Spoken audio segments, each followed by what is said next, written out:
All right, so 6 o'clock, so let's go ahead and get started. Welcome back, everyone, or if this is your first time here, welcome. Couple of announcements before we get started. Don't forget to sign in. First of all, it's going around. If I already have your email address, don't worry about it. We can give it to me again. I already have it. That way I can just kind of keep you in the loop in the future things. I just want to remind everyone that this presentation, as with all of our presentations going forward, and we have a few from the past, are available on our website. So on the city website under emergency management. So really good resource to go there and watch previous presentations that we've done about emergency preparedness. Mark your calendars for October 17th. That is the Oregon Shakeout Day, and as the city of, I'll let you know right now, the city of Rockaway Beach is going to be doing a very large shakeout drill.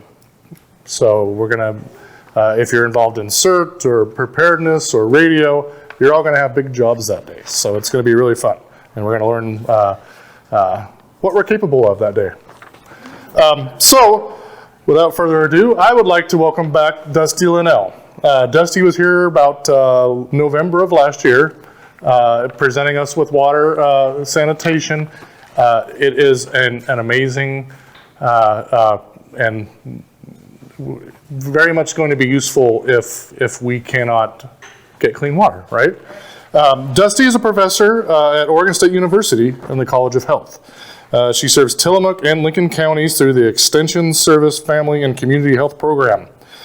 She provides educational and technical assistance to communities on the Oregon coast to promote health and well-being. Welcome, Dusty. Thank you. I'm so glad to be here. How many of you know about the Oregon State University Extension Service? A few. Great. So I'm here in Tillamook County, and I serve both Tillamook and Lincoln counties, so I'm available here to help the communities. So I'm really excited to be here today to talk about water sanitation. And I think what I want to start with is actually a little bit of my background with disaster. Speaking of October 17th is the Great Shakeout Day. That's actually the anniversary of the 1989 Loma Prieta earthquake in California. It was a 6-point-something magnitude earthquake, and it destroyed a lot of parts of San Francisco, Oakland, and all around the Bay Area. I grew up there, and where I grew up was about 40 miles from the epicenter, actually between the epicenter and San Francisco. So we felt it pretty good. And one of the things... I was at Mountain View at that time. You're kidding? Yeah, I was in a building that was sliding all over the ground. Scott, you were too? Sunnyvale. Oh, you're kidding? Oh, wow. I was in Redwood City. Okay, I was figuring that, yeah. Yeah, so we were really close to the epicenter of that. That was a shake. Yeah, it was a big one. So one of the things that I remember about that is how well prepared we were for it. There was, since the 1906 earthquake in San Francisco, there was a lot of efforts done in the Bay Area to make sure that we were prepared. And I was in school at the time, and our school had regular drills. And it was the reason why I think we did so well. So just a plug to why it's so important to do these great shakeout drills, because it really makes a difference. And to have those supplies available. My experience with the earthquake was our house was possibly compromised. We had broken gas lines. We had other things in the neighborhood. And so we had to go to a friend's house. There was about 30 of us that camped in somebody's front yard for a couple days, as there was no water, no electricity. People were camping, like with cook stoves and things like that, as we made our way through the cleanup afterwards. And so this is all very special to me to get to be here today to talk with you about how important it is to think about what happens when we don't have access to the things we usually do, especially water. Throwing back again to the Loma Prieta earthquake, this is a good example of what can happen, what can go wrong when you have a disaster. This, of course, is earthquakes, but we'll talk about lots of different disasters that can affect our water supply. But here, that earthquake broke all the water mains, and so it flooded the city and many places around the Bay Area. And so when this happens, it means a lot of things. That brings a lot of risk for things, and especially not having access to that water. So let's start with what our systems look like, because I think this is important to think about what can go wrong. And we have probably these two main systems here, which are private wells, and then we also have municipal water systems. How many of you have private wells? How many of you have municipal water? Okay, so we'll focus there. But in both of these circumstances, you can imagine in various disasters, there's a lot that can go wrong. So for example, if you do have a private well, if you lose electricity, then you can't pump your water. If there's contaminants in the groundwater, then you don't want to use that water. You'll want to do some sanitation for it. In municipal water systems, there's a lot of different ways things can go wrong that will interrupt water supplies. And so if you can see in that diagram I have up on the screen there, you can think about if there's something that goes wrong with a storage tank. There's a number of different things that could go wrong there, which means that the water isn't getting into the mains and then out distributed, right? There can also be breaks in the mains. There can be breaks in your homes that prevent the water supply from getting in. So in the example of an earthquake, things can become broken.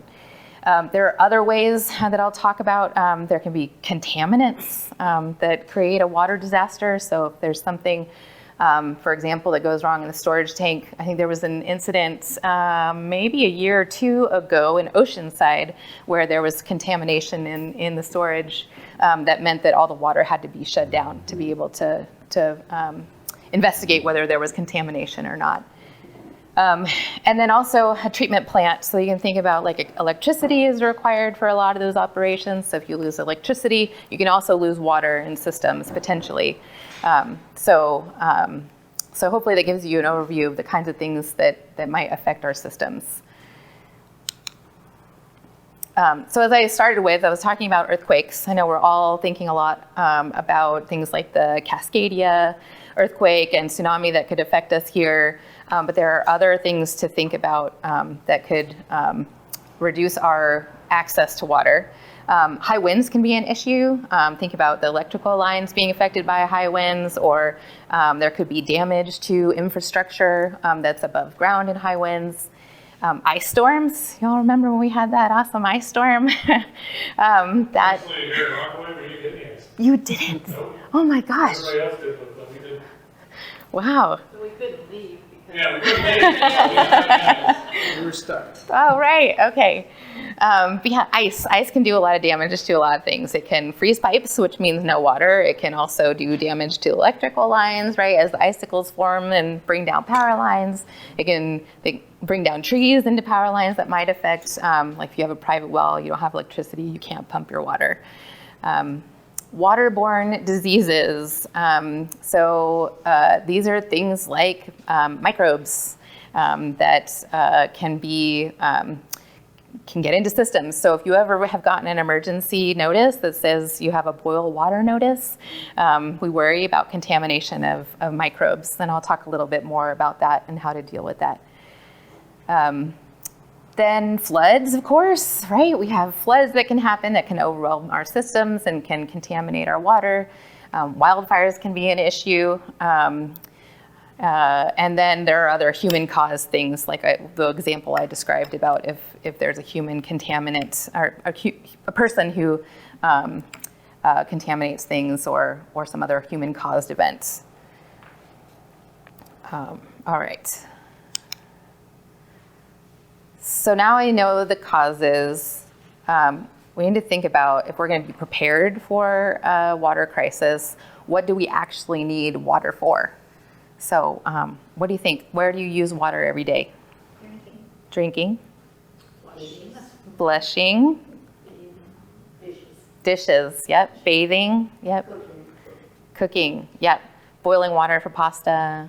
Making rice. Oh, and most important, coffee. Coffee. Yes. Yes. Yeah. What about your pets? Pets need water too. Yep. Laundry is another one.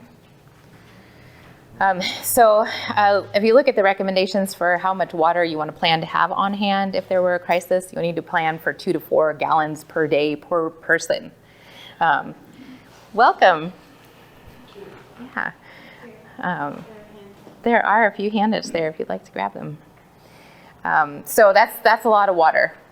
So we'll talk through some of the strategies you can use to think about how you are going to acquire and store enough water to get through a day. If we're talking about emergencies like an earthquake, like I described, that I experienced, we know that it could be days or it could be weeks before some of the things are repaired, depending on the level of damage done. And so it's really good to plan ahead to think about where you're going to get things from. So that's why I'm here today. I'm going to give you some ideas that hopefully you can build into your own personal plans, and then also as members of this community thinking about how you might contribute to the greater community. This is a picture that's from the earthquake that happened in 1994 in California in Northridge. So this person was scooping water out of a broken water main. And so as I described, there's a lot of risks involved in this. And so, but this person probably had no other choice. So again, I'm going to give you some strategies for thinking about, when you don't have other sources of water available, are the things that you can do to make it safe for you to use for all the things we just talked about. So I want you to think about your community here in Rockaway Beach. Where would you possibly get water?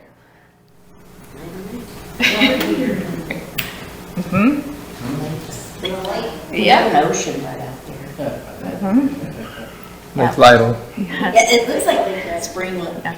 Spring Lake, lots of lakes. Yeah, lots of lakes. So you do have some sources that are available, right? And fresh water is going to be important. Getting water from the ocean is probably not going to work very well. But there are, fortunately for you, this community has some water available. So the first thing I want to talk to you about is how we reduce our risk for waterborne illness. So there are lots of different things we want to be concerned about. The first is bacteria. There's things like cholera and Campylobacter. Viruses pose a threat in water supplies. Things like hepatitis A and norovirus. Norovirus is really terrible. You really want to make sure that you are not exposed to that. Protozoa like amoeba and giardia are also common in especially freshwater sources, as well as worms. If you've ever noticed after rain and you've got a bucket on the ground that those worms get right in there, things like roundworms, hookworms, and whipworms are things that you definitely don't want to consume. Those infections are pretty awful. So there are some strategies we'll go through to avoid these things.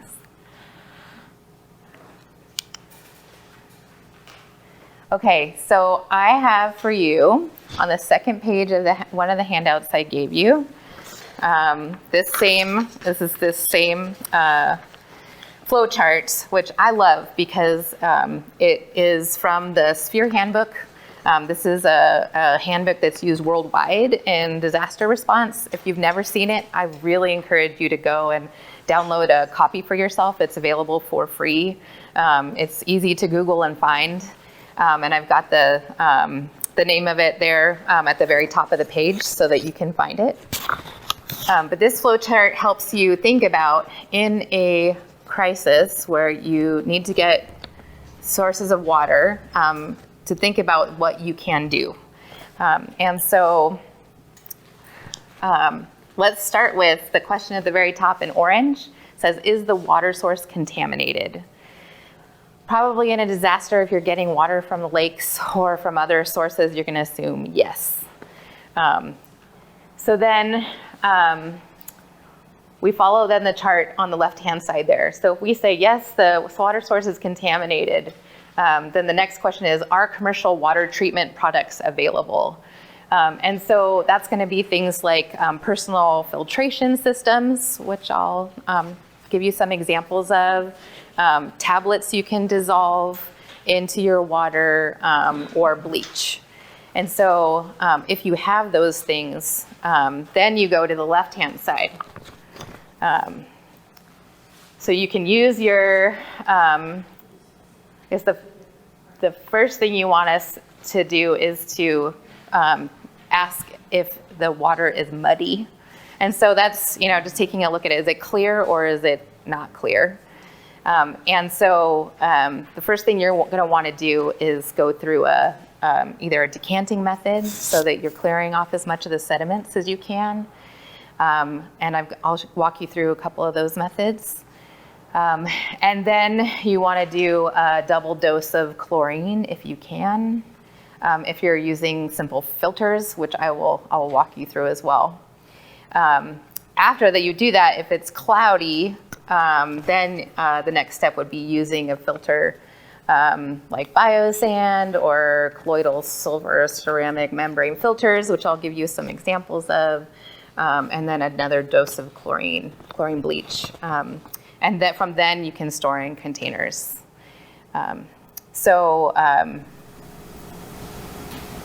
Yes. What's that, chlorine and bleach?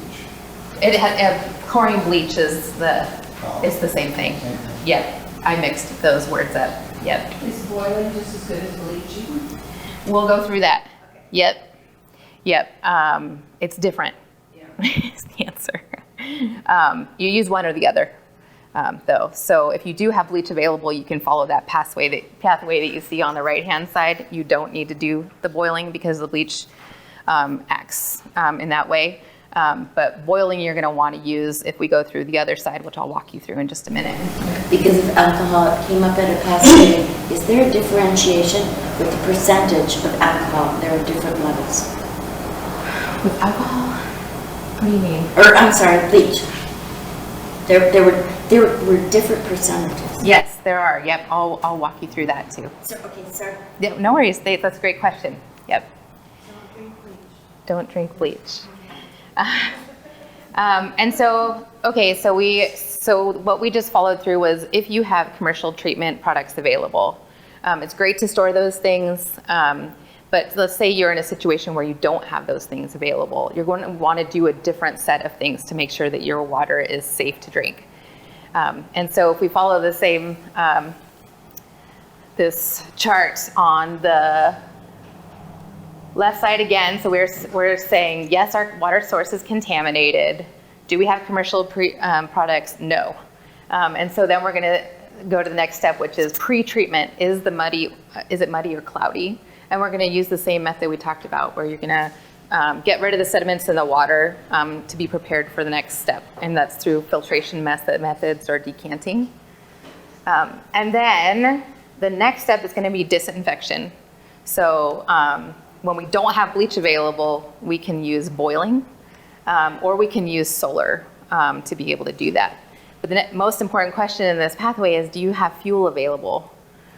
So if you have gas cook stove, or you have something available to you, if you have firewood to be able to boil a pot, then you can boil your water. But let's say you don't have fuel.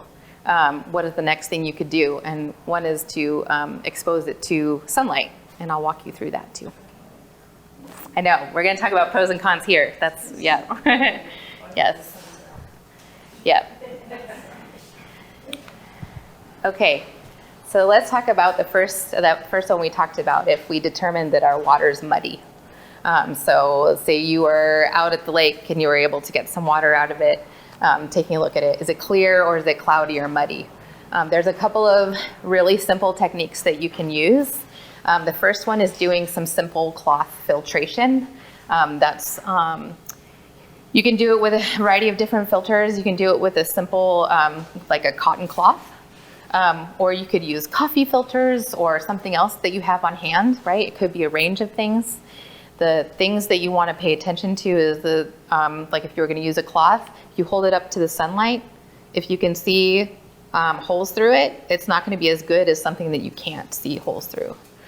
But this is a great method to be able to get rid of some of those things. Let's say there's a water source that was maybe it was really shallow and you were trying to get water out of it, or maybe it was a stream that you might end up with some rocks and things like that. This is going to help get rid of some of those things. My favorite of these methods, though, is the 3-pot method. This is a method for decanting, where you do this over the course of 3 days. And so on the top line there, you start on day 1, you have your, whatever you're using, your jar, your, whatever you can find, a bucket. And you're going to let it sit for 1 day. And you can see in the diagram on day 2, what happens is the cloudy dirt stuff is going to go to the bottom and it's going to settle out. And so then you can pour it the following day into the 3rd jar. And so by then it will be clear. So it's like two steps in that process. First day you let it sit, then you pour it in the next one, you let it sit for another day, and then you pour it into the 3rd. So by day 3, you're going to have mostly clear water.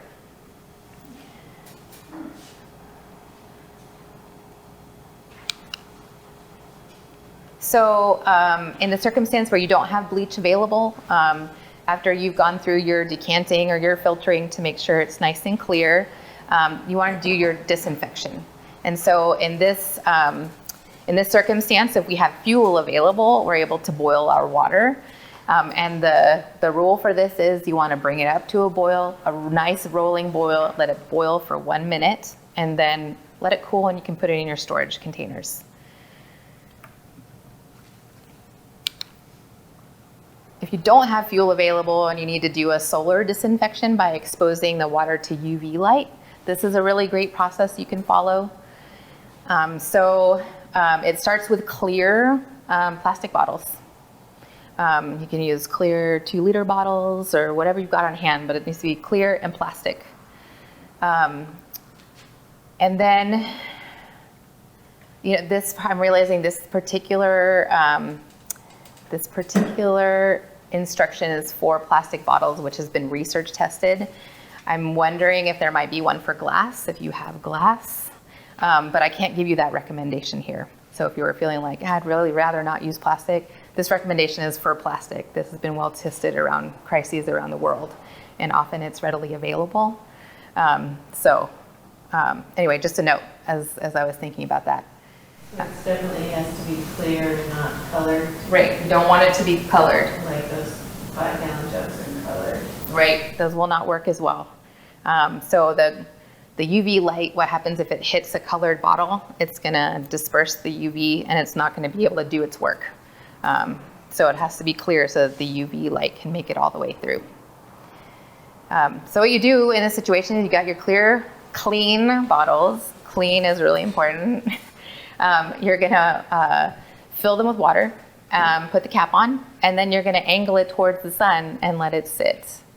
You can see there on the, it depends on how much sunlight is available. So if it's sunny, this can work in 6 hours. If it's cloudy, it takes 2 days. But if it's continuous rainfall, like it is here a lot of the time, this is not a method that's good to use. So that's why for this particular area, it might be really, really good to make sure to have those commercially available products on hand so that you can use those for disinfection, or making sure you have fuel on hand to be able to boil water. So store up that fuel. All right.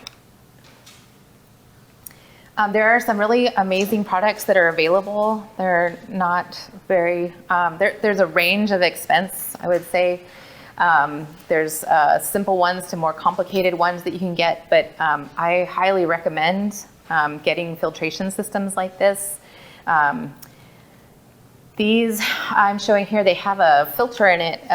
They can be ceramic filters, they can have silver colored filters, you can basically pump it. It's showing it in the picture on the left. Some of them are designed to just like pump it right out of your water source, and it will filter out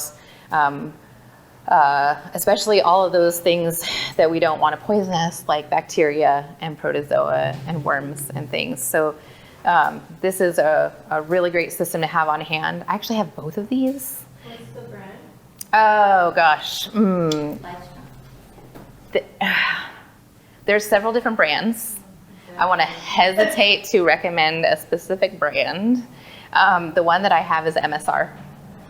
You can find these really high quality filtration systems at lots of the outdoor stores, like REI and Dick's Sporting Goods and those kinds of places. You can find them on Amazon. But the one that I really love, especially thinking about preparing for needing a lot of water, so think about how many gallons a day you need, 2 to 4 per person per day. In my household, it's me and my husband, and I have 2 dogs. So that's gonna be maybe 10, 12 gallons of water per day. So I really like something like the one that's on the right-hand side, which I think mine at home holds something like 5 or 10 gallons. And it's a gravity feed. And so, so you have some options about how you think you are gonna need to use it. Whether you might need smaller quantities, like you can see on the one on the left there, the smaller one is actually pumping into a water bottle, and can be really easy. Sorry, I'm standing right in front of you. But again, if you're thinking about like what you're going to need every day, one of these bigger ones might work better. And the range on these products are, you can find them, I would say probably right now it's like maybe $75 for the smaller versions, and those bigger versions will tend to be maybe $300 or $400. So it's an investment. But like I said, there's a range of things. There's also things out there like life straws that are great. Those are, I carry one in my truck. Wherever I go, I have it with me just in case I break down somewhere. I don't have water on me, which I always have water on me. But that's available for me personally. That kind of thing is not going to work very well in a situation like we're talking about where you might be without water for days. So think about what kind of products or what kind of use you will have, and these are the kind of products that are available. Any questions? Sure. Yeah. I don't know if this is the right time to ask it, but say you have one of those 5-gallon jugs lying around, hypothetical, and it's full of water, and it's like 5 years old, just been dragging it around. Bacteria grows, I mean it's sealed, but bacteria grows fairly rapidly in a 24-hour period, so just filter that through one of the methods. Been sitting around a long time. Yeah, that's a good question. So I would treat it like it's contaminated if it's been around that long. So go through the same thing. If it's clear, you can go straight to the disinfection, whether using, chlorine bleach or boiling or something like that. If you can, try to renew your water at, about once a year. There are different storage times depending on where you got your water from. So if you filled, so you're getting your water from the municipal water system that is highly treated, it's got stuff in there that's going to keep it good for a while. You can actually, you don't have to add anything to that. You can keep it for a year. If you're getting it from another source, you want to make sure and add some chlorine bleach to that, and you can keep it for a year. Bottled water, does it ever expire? I don't know the answer to that. Like commercially bottled water. Right. Yeah, I've never seen an expiration date on that. Tastes terrible. I think bacteria would probably be growing in it over time. I don't know the answer to that. I'm Googling it. Okay, good. Oh, good. Now, it turns to, if you do canning Yeah. and your canner's not full, that you should can water. Oh, And use that as a storage system. Yeah, right. Because it's gone through, especially if you pressure test. yeah. According to the FDA, Okay. bottled water has indefinite shelf life as long as it's properly stored. Excellent. Yeah. Great. What? The FDA says that bottled water has an indefinite shelf life as long as it's properly stored. And what is the proper storage? That's I don't know. the rabbit hole, right? Yeah. I think it's mostly to keep it out of the sunlight. Yeah. Yeah. Yeah, and not hot. Because you don't want the plastic to get too hot, right? Because that could Yep. damage the plastic. Probably are two good reasons. Yeah. Okay. Yeah, out of direct sunlight, and away from toxic substances like gasoline, pesticides, and cleaning supplies. Okay, great. Great. So let's talk about disinfection. I think this gets to your question that you asked earlier about how much. It depends on the type of chlorine bleach that you have. You will see anytime you buy bleach, it's going to say a % sodium hypochlorite. That's what you're looking for. And you're going to adjust how much you put in depending on which product you have. You can see that there's the recommendations. And this is obviously in your PowerPoint slides. This is why I wanted to make sure that you had these so that you could take these with you as a reference. So you can see the difference there. So for example, 1 gallon of 1% of the sodium hypochlorite needs 40 drops to be able to be disinfected, where 1 gallon of the 7 to 10% is going to only need 4. So as you're making your plans for your preparedness, think about. What's the shelf life on that? It's not very long, yes. So bleach in general lasts months, especially if it's open. It's going to actually last a lot less than that. One of the things to think about is anytime you mix bleach and water, it actually will only do disinfection for about 24 hours. So if you have previously mixed bleach in some water that you are trying to use for this purpose, it's not going to do the job, right? So it needs to be straight from the bottle and relatively newly opened. So I like to replace my bleach about every 6 months or so. Yeah. What is the percentage of household that you use in your laundry? I've never even looked at the label. I don't know. Yeah, I don't know actually. But I think they have different percentages, just like anything. Yeah. Yes. Yeah, these are all regularly available in grocery stores, so it depends on the product. Yeah. Yes, we have a question. They make chlorine tablets or Yes. powder that you could use instead? Yes. And would that last longer than buying liquid bleach? That also has a shelf life. I don't know the answer to how much different it is. That's a good thing to look at. It should have the information along with the product available, depending on what you're looking at purchasing. Yes, there are things available in liquid and in tabs. Yep. Yeah. And you can see here there from our extension resources, there's a calculation there for teaspoon. So that says to me there's probably some powder available as well. It's not in the materials, so what, the screen, I didn't find it. It's on bottom of page 8. Oh, see, I need my cheaters on, thank you. Yep. So the water purification tablets that you can buy, is that just bleach or do we know? Because they usually come like in a sealed. There's probably different mixes of things. Usually chlorine bleach, the sodium hypochlorite, there is a main ingredient, but there may be other formulations. So if it's charcoal is usually used for a different purpose. It may help with some of the attracting other substances that are in there, but it depends on the formulation, depends on the company and what they've got in there. There's a range of things that I'm sure they have in there. Yeah. But that's where it's great to have those commercial things available on hand. So if you don't have those things, you've got some bleach, this is what you can use. All right, and you can see the thing that I haven't said at the bottom there, which is you do want to make sure that the bleach stands for 30 minutes. Once you've let it sit for 30 minutes, that's when you can store it in your clean containers. All right, let's talk about containers.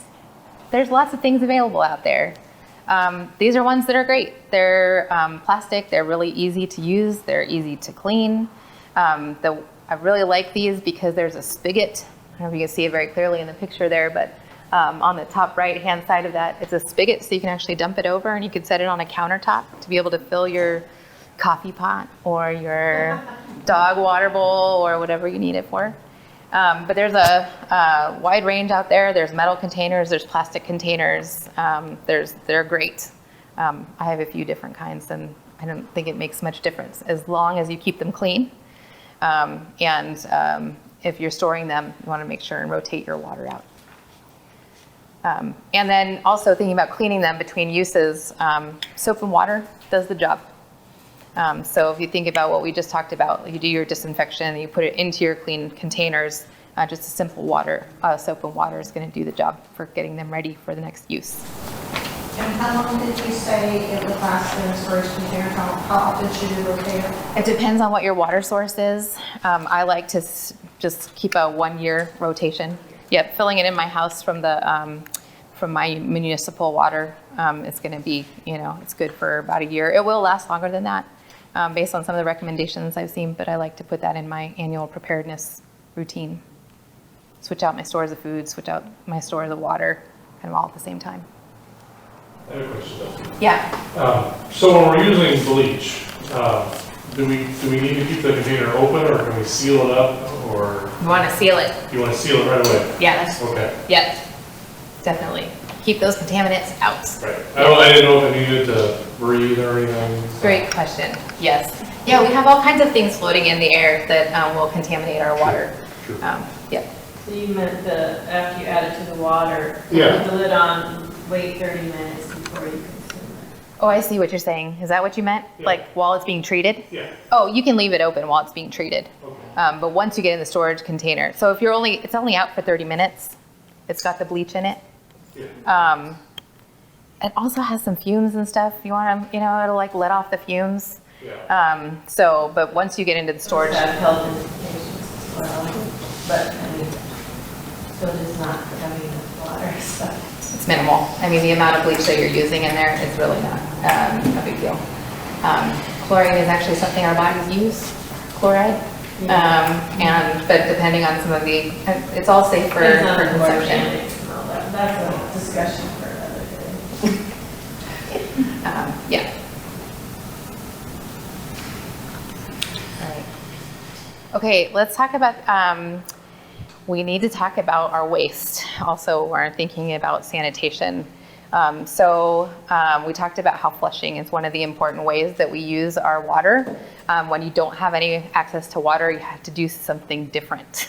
If you are storing all your water primarily for drinking and cooking and those sorts of things, you're not going to be wanting to use that water to flush your toilets. You probably don't even want to use your toilets at all, like especially in an earthquake or something where you have broken infrastructure. Where's that stuff going, right? So you want to not use the toilets and have a different system. So there's something called the 2-bucket system. You can see here, one is for pee and one is for poop.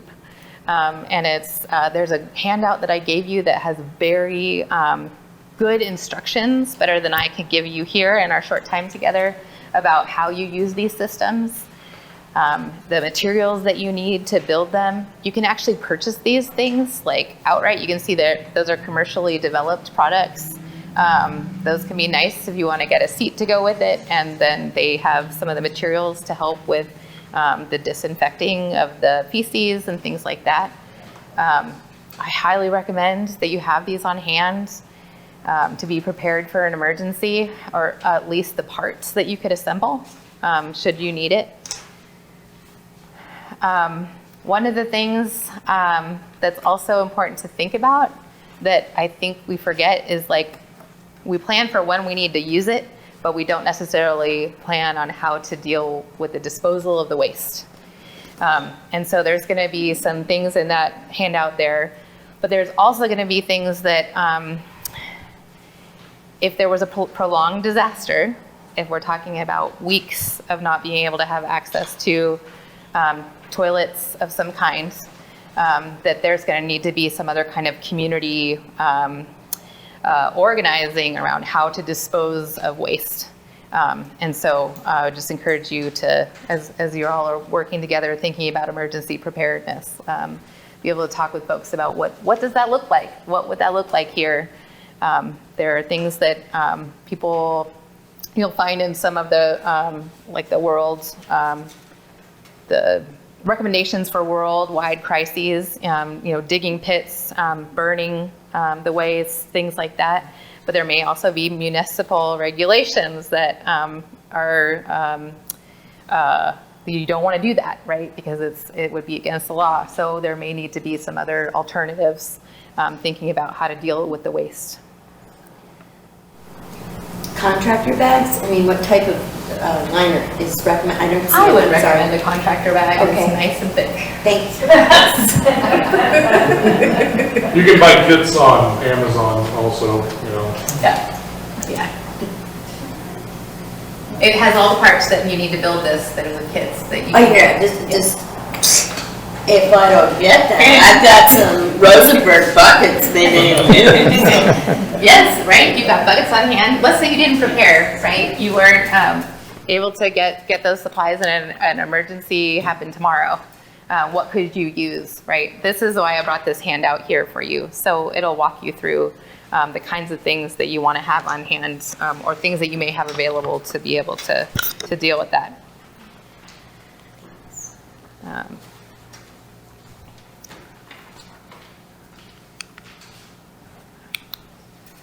This is a tiny diagram, I apologize, but I'll talk you through it. So when we're thinking about waste, we're thinking about threats from a few different angles. Primarily, it's poop that's the problem. That in our feces, there are organisms that are natural from our body, but that can contaminate things and get us sick. Especially if there's lots of contamination, we could be getting more sick and further spreading disease. And so that can happen in a few ways.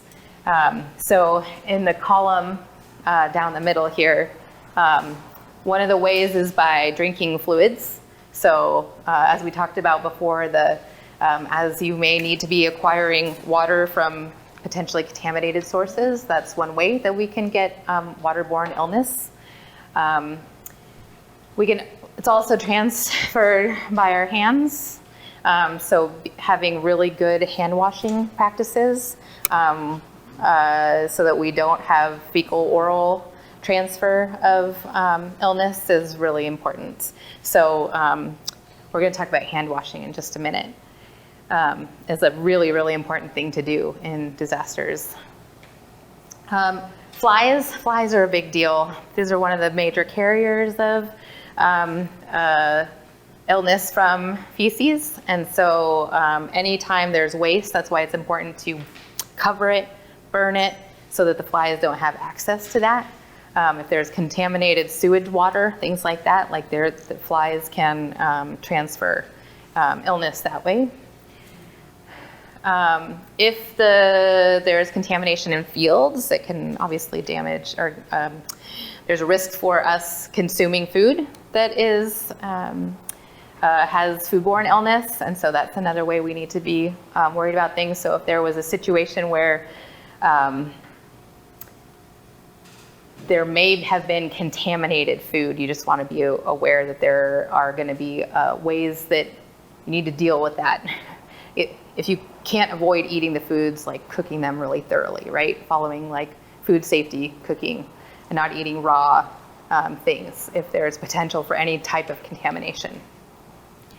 And then also floods. So when we have floods, that also means that potentially any kind of water systems could be coming into contact with contaminated water, and so that can become a problem as well.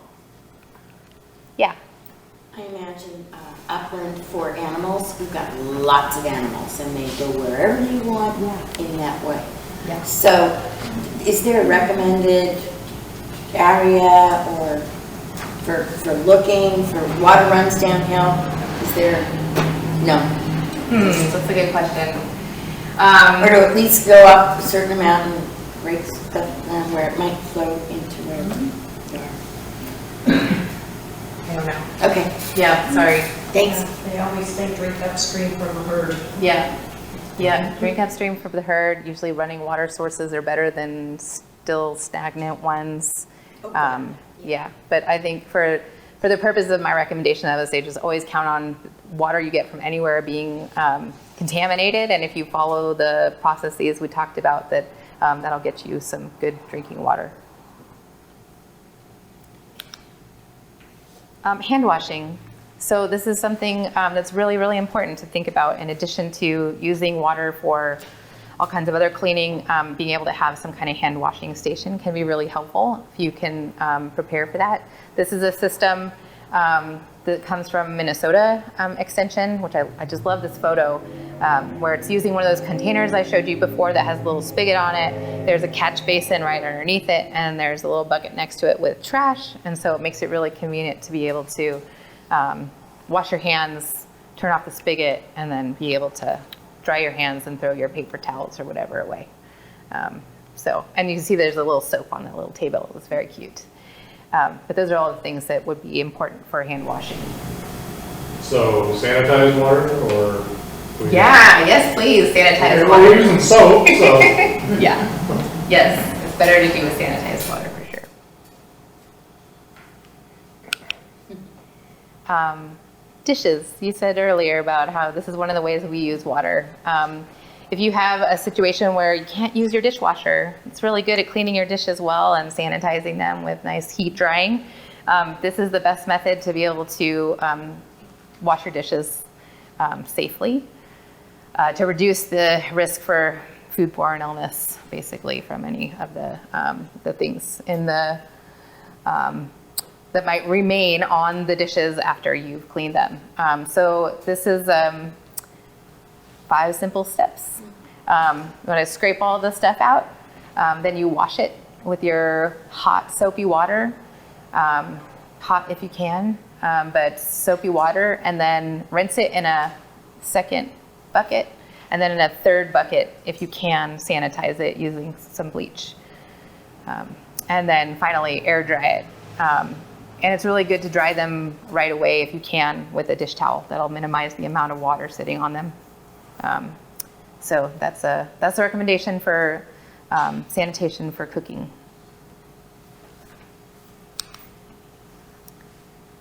Okay, so what happens if you do get waterborne illness or even foodborne illness?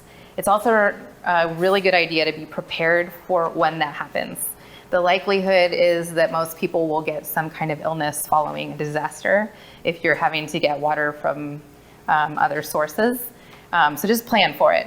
You could be really great and maybe you won't get waterborne illness if you're following all these methods. That's the ideal, but be ready for a what if. Waterborne illness, things from bacteria, viruses, others can cause a lot of vomiting, diarrhea. Those are risks for dehydration. And so that can be a threat to your health in addition to the other things you might be experiencing during a disaster. And so I recommend that you have some things in your emergency preparedness kit like Imodium, kaopectate, and Pepto-Bismol to be able to help with reducing vomiting, diarrhea in case of a waterborne illness, and so that you're not having dehydration on top of the other complications that can further worsen your situation before you can get medical care. So how can that, if you have high blood pressure, why would that be affected by using these methods? It's the fluid balance. Yes. Mm-hmm. Yeah, it has to do with fluid balance. Yep. So yeah, it depends on your circumstances how that might affect you, but yeah, checking with your doctor is going to be super important. So if in a situation where you might not have those things on hand, I've also provided you with, in your handout, as well as in these slides, obviously, a recipe for home oral rehydration. And so you can see that the top one there on the chart. If you start with water, if you add a few things like salt, sugar, and you can add some other things that could add flavor, that's going to be a decent solution for you to try to maintain hydration as best you can if you're experiencing waterborne illness, especially with diarrhea. There are other products that are really great that can help here, and so I've provided a few examples. If you have, if you don't have Gatorade on hand, which is an excellent product for rehydration, you can also use chicken broth, and you can add some things to that. You can use tomato juice, you can use cranberry juice, and the idea here is to get not only fluids, but you also need salts, electrolytes, but sodium in particular that we tend to lose when we have a lot of vomiting or diarrhea. Yeah. Wait, how does Gatorade work? Yes. Okay. Yes. It stores really beautifully and in very small amounts. Yeah. To address the question about blood pressure medications, a lot of commonly used or prescribed blood pressure meds have diuretic properties. So if you're taking one, you check with your doctor, or, of course we'll always have the internet up while we have a disaster, but you might want to know about that in advance and make sure that you compensate for that with extra fluid, because otherwise it can drain your test. Thank you.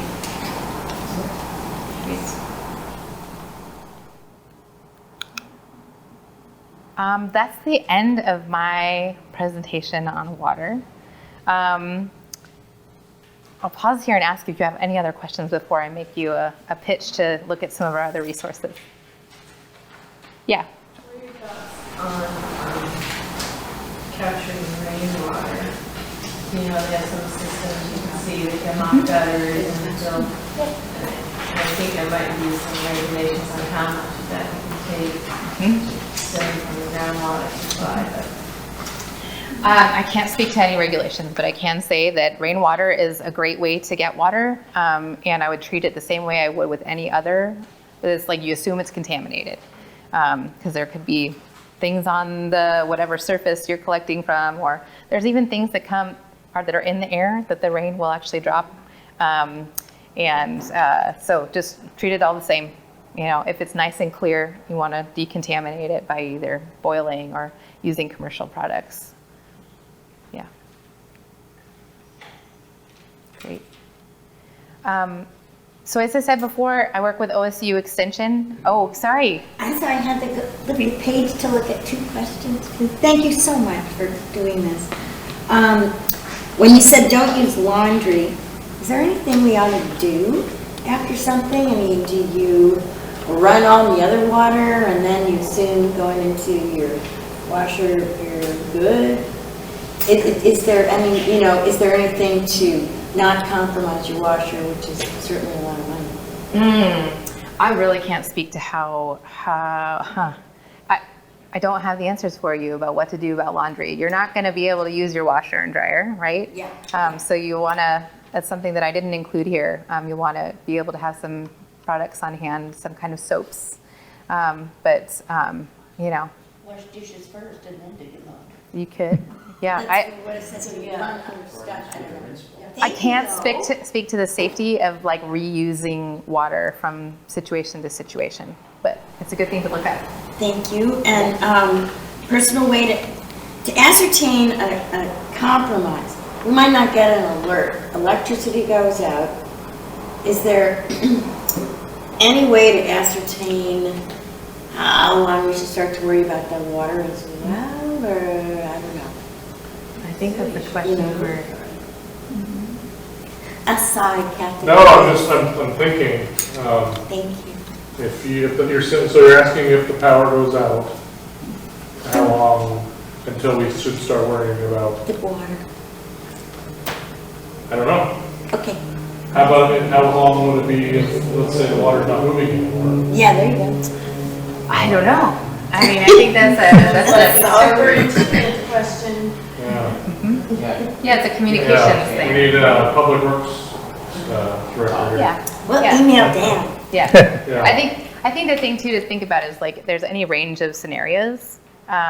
So I think communication from somebody who's knowledgeable getting out to the community so you have some idea is going to be really important. Thank you. Public Works here has a lot of generators that are available. It's mostly for sewage, but they also have generators to keep the water plant going. And that'll work until they run out of water. And that's where the pumps up at, let's say, Jetty Creek are not working anymore. Great points. There's a lot of things that I don't understand about your infrastructure that you all can ask questions of. I would say if you're ever questioning it at all, boil it or whatever. Yeah. You know. Yeah. I think, that would be my recommendation here. It's just like, you don't have water, just follow these methods. Yeah. I've been to other talks similar to this, but not out at the coast, and that say, one of the ones I heard was for Lake Oswego many years ago, that they were saying that their assumption was that they would be cut off from any kind of help or anything whatsoever for minimum 30 days, because we're assuming in a big one that the infrastructure will be devastated, so it's a long time. It is a long time. Yeah. I've heard people talk about 2 weeks, 3 weeks, 4 weeks if there's a Cascadia earthquake. But it also depends on what the response is, right? And how prepared our communities are. 30 days and they're in the Portland area. Yeah, right. Yeah, so it could be worse. We've had this conversation and we talk about 3 months, Yeah. up to 3 months, if not longer. Right. So. Yeah. Yeah. Yeah, more buckets. Yes. Yeah.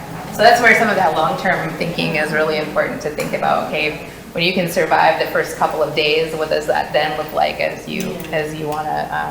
And because that's what we really want to talk about, survival, right, in a big situation like that. But being able to think long-term about, okay, so what happens in the first week? What happens in the first 2 weeks? That might be a plan to think about. Still up for you to have shelter, I mean, that's Right. something, Yeah. you know, Yeah. something for you to think about too. Yes.